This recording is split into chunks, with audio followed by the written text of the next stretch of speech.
ஏழேல கிராமத்து குடிசையிலே கொஞ்ச காலம் தங்கி பாருளே கூரையின் ஓட்டை வீரி செல்வழி நட்சத்திரம் எண்டி பாருளே கூவும் செல்போனின் நச்சரிப்பை அணைத்து கொஞ்சம் செல்வண்ணின் உச்சரிப்பை கேட்போ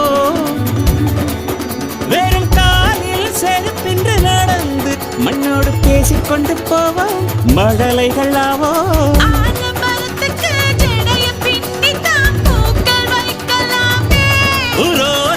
ஐயனாரிடம் கத்தி வாங்கித்தான் பென்சில் சீவலாமே